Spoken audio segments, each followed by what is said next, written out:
તો સમગ્ર ગુજરાતમાં ઠંડીનો માહોલ જામ્યો છે। આ વખતે પડતી ઠંડીમાં ગુજરાતીઓ ઠૂંઠવાઈ ગયા છે। રાજકોટમાં પણ ઠંડીએ તેનું રૌદ્ર સ્વરૂપ બતાવ્યું છે, જેને લઈને રાજકોટિયન્સ આવી ઠંડીનો પણ અલગ રીતે આનંદ માણી રહ્યા છે। વહેલી સવારે મોર્નિંગ વોક કર્યા બાદ ગરમ સૂપની લિજ્જત માણી ઠંડીની મજા પણ તેઓ માણી રહ્યા છે। રાજકોટના રેસકોર્સ રિંગ રોડ પર મહાદેવ ફૂડ ઝોન પર છેલ્લા 10 વર્ષથી અવનવી વેરાયટીનું સૂપ મળે છે, જેમાં સરગવાનું સૂપ, ટોમેટો સૂપ, મિક્સ કઠોળ, બ્રોકોલી સૂપ અને ગ્રીન જ્યુસ જેવા અનેક સૂપનો આનંદ રાજકોટવાસીઓ માણી રહ્યા છે।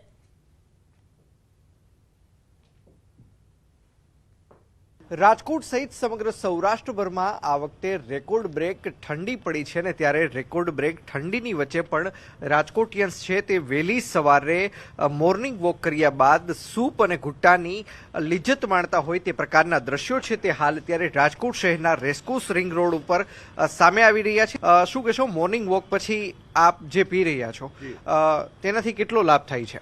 આ મોર્નિંગ વોક પછી આ બધી શિયાળાની વસ્તુઓ છે। અમારા આનંદભાઈ છે, સપોઝ મગનો ઘૂંટો, તો આ મગનો ઘૂંટો જે શિયાળામાં પીવાની આઈટમ છે, કે જે પીવાથી એક ઉર્જા મળે, તમને શરીરમાં ગરમાવો આવી જાય, પ્લસ હેલ્થ માટે ખૂબ સારું।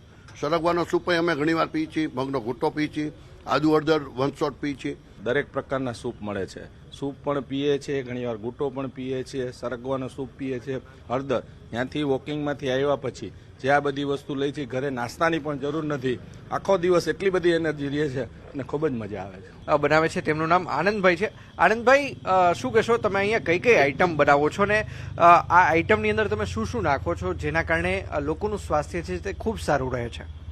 હું અહીંયા સરગવાનો સૂપ, બ્રોકોલી સૂપ, પછી ટોમેટો સૂપ, હોટેન્સોર સૂપ અને મગનો ઘૂંટો, પછી લાઈવમાં અમે ફ્રૂટ જ્યુસ લાઈવ હોય, પછી પાલક ફુદીનો, કોથમીર, ગ્રીન જ્યુસ જેને કહીએ છીએ એ લાઈવ હોય, આદુ હળદર ફુદીનો, આમળા, બધું ટૂંકમાં સિઝનેબલ આઈટમ બધી લાઈવ રાખીએ છીએ। લોકોનું કહેવું છે કે આના કારણે તેમને દિવસભર એક સ્ફૂર્તિ હોય તે પ્રકારનું ફીલ થાય છે। કેમેરામેન અભય ત્રિવેદી સાથે અંકિત પોપટ, ન્યૂઝ 18 ગુજરાતી, રાજકોટ।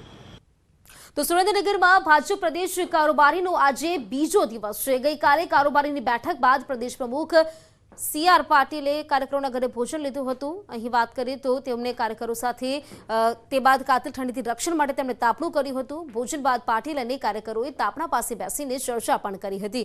આ પ્રસંગે રત્નાકરજી, વિનોદભાઈ ચાવડા, પ્રદીપસિંહ વાઘેલા, જગદીશભાઈ મકવાણા સહિતનાઓએ તાપણાનો આનંદ માણતા જિલ્લાની રસપ્રદ વાતો કરી હતી। માઉન્ટ આબુમાં આજે પણ શીત લહેરનો માહોલ છે। દૂર દૂરથી આવતા પ્રવાસીઓ ઠંડીનો આનંદ માણી રહ્યા છે। ખાસ કરીને ગુજરાતીઓ શિયાળો શરૂ થતાં જ માઉન્ટ આબુ ફરવા જતા હોય છે। પ્રવાસીઓ પણ આ ઠંડીનો આનંદ માણી રહ્યા છે। ઠેર ઠેર બરફ જામી ગયો છે। માઉન્ટ આબુમાં સતત કડકડતી ઠંડી પડી રહી છે, તેમજ આ ઠંડી હજુ પણ યથાવત રહેશે તેવી આગાહી કરવામાં આવી છે।